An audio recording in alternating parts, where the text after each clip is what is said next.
신명기 30장 1절부터 10절까지의 말씀, 제가 가진 성경으로는 구약 성경 309면에 있습니다. 이 말씀을 통해 하나님의 음성을 들으시기 바랍니다. 내가 내게 진술한 모든 복과 저주가 내게 임함으로 내가 내 하나님 여호와로부터 쫓겨간 모든 나라 가운데서 이 일이 마음에서 기억이 나거든 너와 내 자손이 내 하나님 여호와께로 돌아와 내가 오늘 내게 명령한 것을 온전히 따라 마음을 다하고 뜻을 다하여 여호와의 말씀을 청종하면 내 하나님 여호와께서 마음을 돌이키시고 너를 긍휼히 여기사 포로에서 돌아오게 하시되 내 하나님 여호와께서 흩으신 그 모든 백성 중에서 너를 모으시리니 내 쫓겨간 자들이 하늘가에 있을지라도 내 하나님 여호와께서 거기서 너를 모으실 것이며 거기서부터 너를 이끄실 것이라.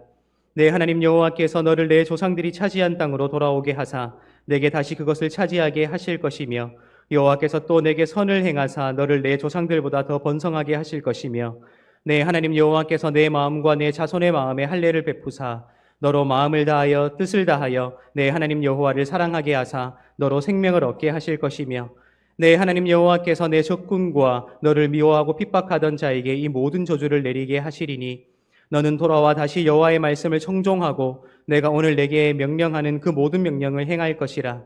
내가 내 하나님 여호와의 말씀을 청종하여 이 율법책에 기록된 그의 명령과 규례를 지키고 내 마음을 다하며 뜻을 다하여 여호와 내 하나님께 돌아오면 내 하나님 여호와께서 내 손으로 하는 모든 일과 내 몸의 소생과 내 가축의 새끼와 내 토지 소산을 많게 하시고 내게 복을 주시되 곧 여호와께서 내 조상들을 기뻐하신 것과 같이 너를 다시 기뻐하사 내게 복을 주시리라. 아멘. 오늘 이렇게 주님 앞에 나와 하나님을 예배하고 찬양하며 여러분들의 삶으로 주님 앞에 영광 돌리기로 결단하는 여러분들의 마음과 여러분들의 가정과 여러분들의 삶 가운데 하나님의 은혜와 평강이 항상 함께 하시기를 예수님의 이름으로 축복합니다. 우리가 함께 하나님의 말씀이라 고백하며 읽고 있는 이 성경은 굉장히 오랜 기간을 걸쳐 기록되어 우리에게 주어진 하나님의 말씀입니다. 굉장히 오랜 시간에 걸쳐서 기록되었기 때문에 각 시대 저마다 다른 저자들이 다른 상황 가운데 다른 대상을 향해 기록한 글들이 바로 이 하나님의 말씀인 성경에 기록되어 있다고 보는 것이 마땅하겠지요. 구약 성경을 한번 생각해 볼까요? 오늘 우리가 읽은 이 신명기는 누가 누구에게 선언한 말씀을 기록하고 있습니까? 하나님이 모세를 통해 이스라엘 백성들에게 선포하게 하신 말씀이 기록된 책이 우리가 함께 읽은 신명기입니다. 모세, 즉 이스라엘 백성들이 출애굽하여서 가나안 땅에 들어갔던 때가 기원전 13세기경으로 여겨지고 있습니다. 그런데 구약 성경 가운데 가장 마지막에 기록된 책으로 알려진 다니엘서는 기원전 167년경에 기록된 것으로 알려져 있거든요. 약 1200년 정도의 시간 간격을 두고 있습니다. 굉장히 오랜 기간 동안 기록되었다는 것이죠. 누군가는 1200년대, 누군가는 1000년대, 누군가는 800년대, 수많은 시대 상황들 속에서 수많은 대상들에게 저마다 다른 저자들이 기록한 내용이 우리가 가지고 있는 구약 성경이다 하는 것입니다. 신약 성경도 마찬가지입니다. 구약 성경보다는 짧은 시기에 기록된 것이 분명해 보이지요. 50년대에 기록된 것으로 알려진 바울의 서신들로부터 서기 120년대에 기록된 것으로 알려진 요한복음 혹은 요한계시록까지 약 70년의 세월을 가지고 있는 것이 신약 성경이지만 그 70년의 시간 동안 굉장히 많은 변화들이 있을 수 있는 것이죠. 누군가는 하나님 품으로 돌아가기도 하고 누군가는 새로 태어나기도 하고 또 어떤 민족이 로마에 의해서 멸망당하기도 하고 다른 민족은 득세하기도 하는 수많은 시대의 상황에 차이를 딛고 기록된 것이 신약 성경이다 하는 것입니다. 구약 성경도 신약 성경도 저마다 다른 저자들이 다른 시대, 다른 대상을 향해 기록한 내용을 담고 있다 하는 것입니다. 그런데 놀랍게도 우리가 성경을 읽어보면 저마다 다른 저자들이 다른 시대의 다른 대상을 향해 기록한 책들임에도 불구하고 하나님의 성품을 나타내는 주제에 있어서는 일맥상통한다는 것을 우리가 발견하게 됩니다. 그 대표적인 주제가 바로 사랑이라는 주제가 아닐까 생각해 보게 됩니다. 우리는 고린도전서를 읽으며 고린도 교회의 수많은 문제 상황들을 직시하게 됩니다. 하나님을 믿는 하나님의 백성들이 하나가 되고 연합하여 온전히 하나님의 뜻을 이루어 드리기보다는 저마다 각기 다른 이유로 갈등하고 다투고 분열했던 교회의 흔적이 고린도전서에 고스란히 나타나고 있지요.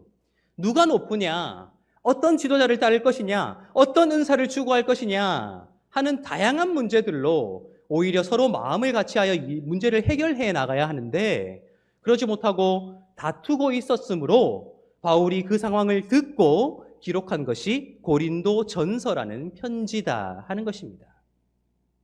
이 편지 가운데 특별히 고린도전서 13장에는 사랑이라는 주제가 언급되고 있지요. 바울이 가장 좋은 은사를 사모하라. 내가 더 좋은 것으로 너에게 보이겠다라고 하므로 바울이 생각하는 가장 좋은 은사가 바로 사랑이라는 사실을 말하고 있다는 것입니다. 믿음, 소망, 사랑 이 세 가지는 항상 있을 것인데 그 중에 제일은 사랑이라. 바울이 그 사랑이라는 은사가 가장 좋은 은사라는 것을 강조하고 있는 이유가 무엇이겠습니까? 사랑하지 못하고 있었기 때문이죠. 고린도 교회가 사랑하기보다 다투고 있다, 분열하고 있다, 갈라서고 있다, 싸우고 있다 하는 그런 명확한 상황 때문에 바울이 사랑이라는 은사가 가장 중요한 은사다. 너희가 앞다투어 가지려고 하고 있는 방언과 예언과 병 고치고 가르치는 은사, 그러한 은사들도 중요하지만 그 모든 것들을 하나로 엮어낼 수 있는 은사, 바로 그 사랑의 은사가 가장 중요한 은사다 하는 것을 그 시대 상황 속에서 기록한 것이 고린도전서 13장에 기록되어 있는 사랑에 관한 주제다 하는 것입니다. 기억하십시오. 명확한 상황이 있었습니다. 명확한 대상이 있었어요. 그 대상이 보이고 있는 분열과 갈등의 문제들 속에서 사랑이 강조되었다 하는 것입니다. 조금 더 신약 성경의 뒤로 넘어가 보면 우리는 요한 1서를 읽을 수 있습니다. 시대가 바뀌었습니다. 요한 1서는 누가 기록했습니까? 알려지기로는 예수께 사랑받은 제자 사도 요한이 기록한 것으로 알려져 있고요. 그 시대는 서기 90년대 이후였던 것으로 보입니다. 시대가 바뀌었고요. 대상도 고린도 교회가 아니에요. 제국에 흩어져 살고 있었던 그리스도인들에게 편지를 보낸 것이죠. 그런데 놀랍게도 요한 1서는 바울이 쓴 것도 아니요 요한이 썼으며 대상도 다름에도 불구하고 하나님을 단 한 단어로 요약하고 있어요. 그 단어가 뭔지 아세요? 하나님은 사랑이시라. 사랑. 박해받고 있었던 수많은 그리스도인들에게 자신도 박해받고 있으면서도 박해 앞에서 흩어질 수밖에 없고 때로는 갈등할 수밖에 없고 누군가는 배교할 수밖에 없었던 시대 상황이었지만 그 모든 것을 아울러 이겨낼 수 있는 방법은 하나님이 사랑이시기에 우리도 사랑하는 것으로 그 모든 것을 이겨낼 수 있다는 주제를 꺼내든 것이 바로 요한 1서라는 것입니다. 쓴 사람이 달라요. 받는 사람도 다른 것입니다. 상황도 달라요. 그러나 바울이 강조하고 있는 바 모든 갈등을 이겨낼 수 있는 힘, 사랑이다. 핍박과 고난과 아픔, 배교의 상황을 이겨낼 수 있는 힘, 하나님이 사랑이시기에 우리도 사랑해야 한다. 놀랍게도 전혀 다른 상황 속에서 기록된 책들임에도 그 사랑이라는 주제에 있어서만큼은 일맥상통하고 있다는 것이 우리에게 발견되어지고 있다 하는 것입니다. 최소한 40년이 흘렀거든요. 여러분 생각해 보세요. 제가 지금 만으로 42세입니다. 40년 뒤면 제가 82세가 될 것입니다. 이 자리에는 먼저 하나님 품에 안 계시는 분들도 계실 것이고요. 저와 함께 자글자글한 주름으로 신앙생활을 하고 계실 분들도 계시겠죠. 지금 제가 여러분들에게 하고 있는 이 말과 40년이 지난 뒤에 여러분들에게 하게 될 말은 분명히 다를 수밖에 없겠죠. 성경도 마찬가지라는 거예요. 수많은 세월이 지났지만 하나님의 성품을, 하나님의 말씀을 나타낼 수 있는 굉장히 중요한 주제에 있어서만큼은 시대가 다르고 기록한 사람도 다르고 듣는 사람도 다르지만 그 의미에 있어 일맥상통하고 있다. 그 대표적인 주제가 말씀드린 사랑이라는 주제다 하는 것이 우리에게 드러나고 있다 하는 것입니다. 오늘 우리가 읽은 신명기 30장의 말씀도 바로 그러한 사랑에 관해서 하나님의 성품에 관해서 일맥상통한 이야기를 우리에게 하고 있습니다. 오늘 우리가 읽은 이 신명기 30장의 말씀은 분명한 시대 상황 속에서 구체적인 대상에게 선포되어진 말씀입니다. 모세가 가나안 땅 진입을 목전에 두고 있는 이스라엘 백성들에게 외치고 있는 말씀이기 때문이죠. 여러분 얼마나 간절했겠어요. 생각해 보세요. 40년 동안 사막에서 이스라엘 백성들을 이끌었던 모세가 자신도 함께 가나안 땅에 들어갈 줄 알았더니 못 들어가는 거예요. 얼마나 걱정될까요? 이 어린아이 같은 이스라엘 백성들을 바라보며 내가 죽기 전에 그들이 그 땅에 들어갔을 때 어떤 삶을 살아야 할 것인가 하는 어쩌면 가장 애절하고도 가장 간절한 마음으로 이스라엘 백성들에게 하나님의 말씀을 선포하고 있지 않을까요? 그런데 놀랍게도 모세는 지금 그 애절하고 간절한 마음으로 이스라엘 백성들에게 말씀을 외치고 있는데 그 말씀에 전제된 이스라엘의 미래가 분명하게 언급되고 있다는 거예요. 우리 1절을 다시 한번 읽어보도록 하겠습니다. 1절입니다. 내가 내게 진술한 모든 복과 저주가 내게 임함으로 내가 내 하나님 여호와로부터 쫓겨간 모든 나라 가운데서 이 일이 마음에서 기억이 나거든. 아멘. 여러분 말씀의 균형이 맞지 않다는 생각을 하지 않으십니까? 너희에게 무엇이 임했을 때라고 말하고 있습니까? 내가 내게 진술한 모든 무엇과 무엇? 복과 저주가 내게 임함으로 라고 되어 있어요. 내가 너희에게 여호와의 이름으로 선포한 모든 복과 저주가 임함으로 이제 이어지는 말이 있다는 것이죠. 그런데 이어지는 내용은 복에 관련된 내용은 없는 것 같아요. 보세요. 내가 내게 진술한 모든 복과 저주가 내게 임함으로 내가 내 하나님 여호와로부터 쫓겨간 모든 나라 가운데서 이 일이 마음에서 기억이 나거든 이라고 되어 있어요. 여러분 여기서 우리는 놀라운 것을 발견할 수 있죠. 여호와께서 모세에게 말씀을 주신 것입니다. 하나님의 마음을, 하나님의 말씀을 모세의 입에 담아주신 것이죠. 그런데 그 말씀에 지금 보여지고 있는 하나님의 시선이 우리에게 투영되고 있다는 거예요. 어쩌면 하나님이 바라보시기에 그들의 미래는 하나님께서 주실 복을 받음으로 아름답기보다는 어쩌면 하나님께 거역함으로 저주를 받아 그들이 그 땅 가운데서 쫓겨나게 될 것이 불보듯 뻔하게 보인다는 사실이 오늘 이 짧은 말씀을 통해 우리에게 비춰지고 있다는 거예요. 아름다운 일들이 반복적으로 일어나고 아름다운 복이 임하게 되고 그렇게 아름다운 삶을 영위하게 될 것이라는 그러한 기대보다는 하나님의 우려가 먼저 더 강하게 표출되어지고 있는 것을 볼 때 하나님이 어떤 마음으로 모세에게 이 말씀을 그 입에 넣어주셨는가 하는 것이 우리에게 보여진다는 것이죠. 너희는 내 말씀을 떠나게 될 거다. 내 말을 지키지 않을 것이다. 나를 떠나고 나를 배반하게 될 것이라는 불보듯 뻔히 보이는 그 상황을 이스라엘 백성들에게 선포하게 하신다 하는 것입니다. 다 알고 있다는 거예요. 뻔히 보인다는 거예요. 인지하고 계신다는 거예요. 그런데 놀랍게도 하나님께서는 다 알고 계심에도 너희가 나를 떠날 것이므로 저주를 받을 것이다 라고 말씀을 마무리하지 않으시고요. 놀라운 단서를 그들에게 말씀하시지요.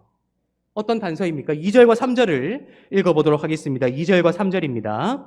너와 내 자손이 내 하나님 여호와께로 돌아와 내가 오늘 내게 명령한 것을 온전히 따라 마음을 다하고 뜻을 다하여 여호와의 말씀을 청종하면 내 하나님 여호와께서 마음을 돌이키시고 너를 긍휼히 여기사 포로에서 돌아오게 하시되 내 하나님 여호와께서 흩으신 그 모든 백성 중에서 너를 모으시리니 라고 되어 있어요.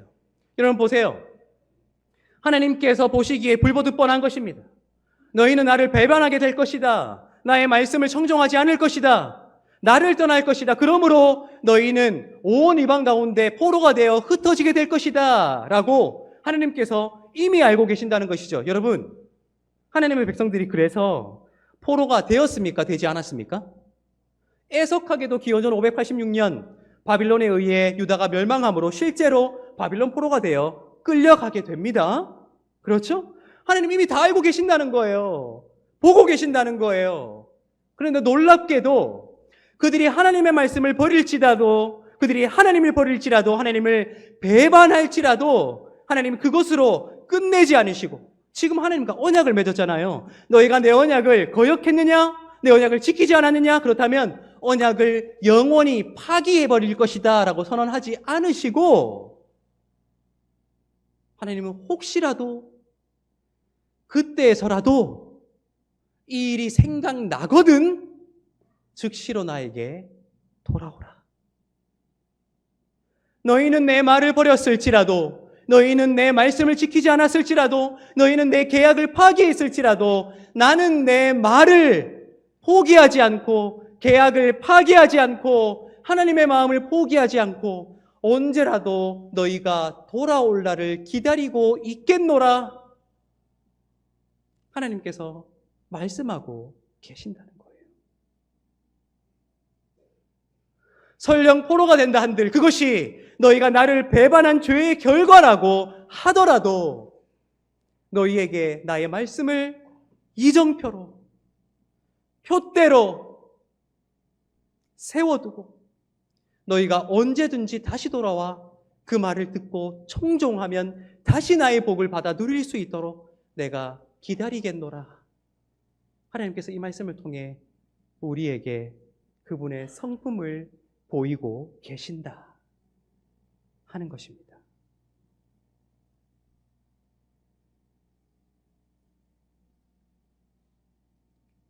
실제로 페르시아 시대에 기록된 것으로 보이는 구약 성경의 책들을 살펴보면 놀랍게도 하나님의 백성들이 이 일을 기억하지요. 포로가 되었지만, 포로가 된 것이 하나님을 배반한 그들의 죄의 소산이었지만, 그럼에도 불구하고 하나님의 말씀 그것을 지우지 않으시고 하나님의 백성들을 향한 그 마음을 포기하지 않으시고 기다리시는 그 하나님을 기억함으로 다시 하나님께 돌아오게 되지요.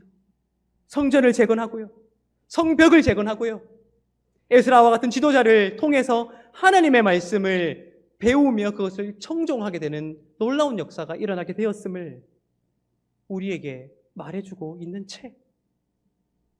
그 모든 것이 불보듯 뻔하지만, 다 알고 계시지만 이미 하나님 마음속에는 그 일이 일어날 것이 명확하지만 그럼에도 불구하고 그들을 기다리시는 하나님의 기다리고 기다리는 사랑이 있기에 가능한 것이 아닌가 하는 것을 이 말씀이 우리에게 가르치고 있다 하는 것입니다. 여러분, 저는 오늘 이 말씀을 읽으며 약 20년 전에 제가 경험했던 일이 마음속에 떠올랐습니다. 재미없지만 군대 이야기 하나 할 거예요. 제가 2002년 월드컵이 한창일 때 군대에 갔습니다. 각 잡고 견눈질로 월드컵을 봤던 기억이 있습니다. 그때는 2년 2개월이 복무 기간이었는데 복무 중에 15일 정도가 단축되므로 제가 15일 정도를 혜택을 보았지요. 그런데 애석하게도 제가 근무했던 부대는 휴가가 많지 않았어요. 어떤 부대는 포상 휴가도 그렇게 많다는데 여기는 정해진 휴가밖에 사용하지 못하는 거예요. 기다리고 기다려서 100일 휴가를 이제 받아 고향으로 갔지요. 강원도에서 근무를 했는데 제 고향은 저기 남쪽 지방이었습니다. 그러니까 가는 날 하루, 복귀하는 날 하루를 그냥 온전히 버리게 되고 실질적으로는 3일만 휴가가 저한테 주어지는 것이죠. 여러분 생각해 보십시오. 그 혈기왕성한 20대 초반 그 나이 때 밖에서는 월드컵이 한창인 그 나이 때 그 갇혀 있었으니 얼마나 많은 것들을 하고 싶었는데 참았겠습니까? 그렇죠. 얼마나 많은 친구들을 만나고 싶었고 얼마나 많은 말들을 하고 싶었을까요? 그래서 기대에 부풀어서 정말 그 휴가를 받아 이제 고향으로 내려갈 때 그 기분은 말로 다 할 수 없습니다. 문경 휴게소에 들러 그토록 먹고 싶었던 초코파이와 봉봉을 한 캔 사들고 마시면서 여유를 부리며 그랬던 기억. 3일 동안 진짜 친구들도 많이 만나고 진짜 많은 것들을 했어요. 저는 뭐 술을 마시거나 담배를 피거나 도박을 하지는 않았거든요. 예전부터 지금까지도. 그런데도 밤새 노는 게 어떻게 그렇게 재미있는지요. 친구들도 만나고 또 그 당시에 여자친구가 고무신을 거꾸로 신지 않게 하기 위해서 또 얼마나 달콤한 말들도 많이 했어야 됐겠습니까? 다행히 고무신을 거꾸로 신지 않고 지금 제 아내가 되어 있습니다. 매일 밤늦게까지 새벽까지 놀다가 3일 동안을 그렇게 집에 들어왔는데 복귀하기 전날 그때도 아마 새벽 1시가 넘었던 것 같아요. 놀고는 집에 들어왔는데 집에 거실에 간접등이 켜져 있는 겁니다. 그리고는 소파에 아버지가 우두커니 앉아 계시는 거예요.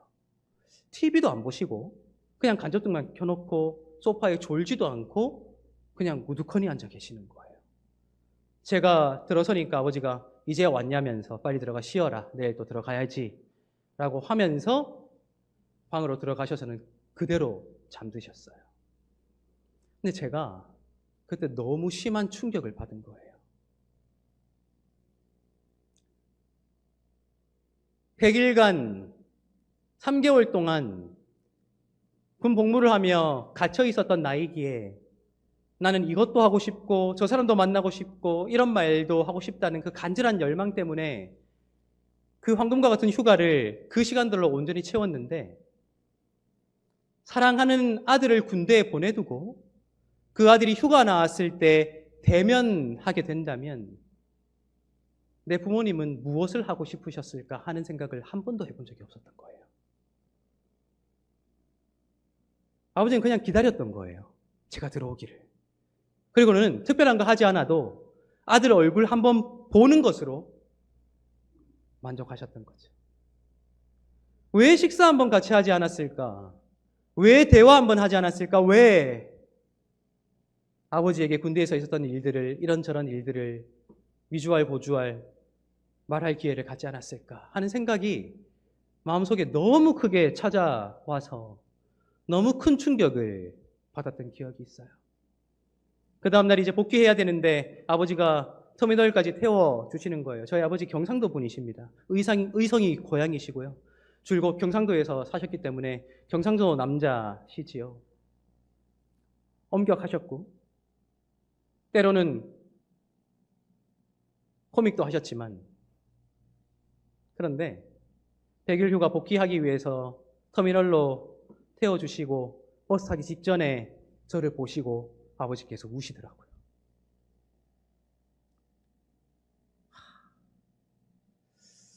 그때 그 마음.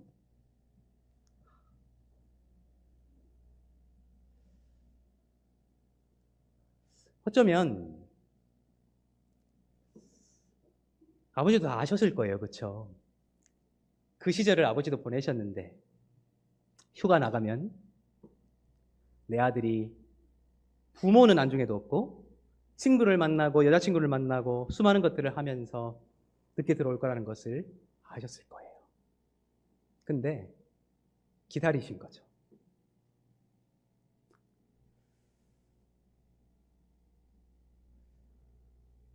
오늘 우리가 읽은 이 신명기 30장 말입니다. 하나님은 다 하시는 거예요. 떠날 거다. 버릴 거다. 간절한 마음으로 외치는 하나님의 말씀을 듣고는 바로 잊을 것이다. 하나님 이미 다 아시잖아요. 다 알잖아요. 이미 다 아는데 다행히도 그것이 현실화되지 않으면 참 감사했을 텐데 현실화되어 버렸어요. 실제로 하나님을 버렸어요. 하나님의 말씀을 잊었어요. 그리고 그 죄의 결과로 그들이 포로가 되어버린 거예요. 우리 같은 성정 같으면 말입니다. 근데 그럴 줄 알았다고. 한번 당해보라고. 그곳에서 뼈 빠지게 고생 한번 해보라고. 그랬을 것 같아요.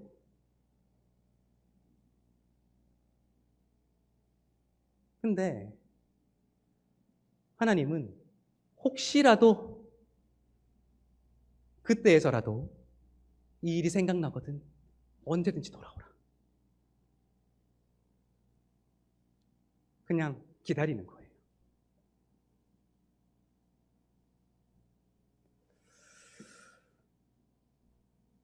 수천 년 전에 살았던 이스라엘만이 아닙니다. 여러분, 구약 성경을 한번 읽어보세요. 우리 지금까지 몇 주간 신명기를 계속 읽었잖아요. 사실 우리처럼 모난 성정으로 가시돋친 마음으로 이 성경을 읽으면 다 잔소리입니다. 그렇지 않아요? 이거 해라, 이거 하지 말아라. 알겠으니까. 좀 부모님한테 그렇게 표현 많이 하셨죠. 부모님, 알았어요. 구약 성경 예언서도 한번 보십시오. 하나님이 예언자들을 세워서 그들에게 말씀을 선포하게 하는 겁니다. 때로는요, 굉장히 목소리를 높이게 하시고요. 때로는 굉장히 강한 어조로 말씀하세요. 그런데 목소리를 높이게 하시고 강한 어조로 말씀하게 하시는 그 마음 뒤에 하나님의 마음이 어땠을까요? 너희 이제 죄를 지었으니까, 나를 버렸으니까 심판받을 거라고 그렇게 말씀하시는 하나님의 그 진심이 이제 그거 당하지 말고 제발 돌아오라고.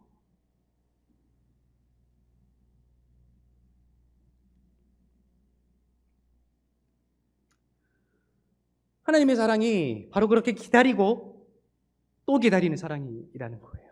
그래서요, 고린도전서 13장 제가 처음에 말씀드렸지요.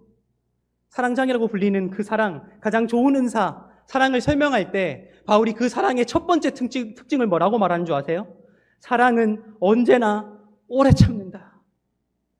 없는 말을 지어서 하는 것이 아닌 거예요. 하나님이 보이시는 그 기다리고 참으시고 또 참으시는 그 사랑. 오늘 이 시대에 하나님이 우리를 그렇게 기다리십니다. 하나님이 그렇게 우리를 참고 참으세요. 한 주간 수많은 일들 속에, 수많은 사건 속에, 수많은 관계 속에 하나님 우리가 쉽게 잊었을지라도 하나님은 다 알고 있는 거예요. 또 예배 드리고 나면 또 쉽게 배반할 것이라고, 또 쉽게 잊을 것이라고 다 알고 계세요. 그런데 하나님 우리에게 말씀하시는 거죠. 그때서라도 생각난다면 언제든지 돌아오라고. 그럼 너희가 하늘 끝에 있을지라도 내가 너희를 다시 모으겠다고. 그것이 하나님의 사랑이라는 것입니다. 그 사랑을 다른 누군가를 위한 사랑으로 버려두고 있는 것이 아니라 나를 위한 사랑으로 누릴 수 있으면 좋겠어요. 그리고 내가 먼저 누렸다면 나도 누군가를 위해 기다리고 또 기다리며 참아주고 또 참아주는 사랑으로 누군가를 품어낼 수 있으면 좋겠어요. 그것이 오늘 우리가 읽은 이 말씀 가운데 하나님의 시선 속에, 하나님의 말씀 속에 비춰진 우리를 향한 하나님의 사랑이다. 하나님이 우리에게 그렇게 말씀하고 계신다 하는 것입니다. 날마다 우리의 삶을 그 하나님께 내어 맡기면 좋겠어요. 여러분, 하나님 참 믿을만 하지 않습니까? 혼내시기만 하는 것이 아니라 돌아올 길을 열어두고 계시잖아요. 믿을 만한 분이세요, 진짜. 의지할 만한 분이시고요. 날마다 그 하나님께 다가서시고 또 나 이외에 다른 누군가도 그 하나님의 사랑에 다가설 수 있도록 길을 열어주고 서로가 서로를 기다리는 사랑으로 그렇게 온전히 하나가 되어 주님 앞에 드려지는 저와 여러분들의 삶이 되시기를 예수님의 이름으로 축복합니다. 기도하겠습니다.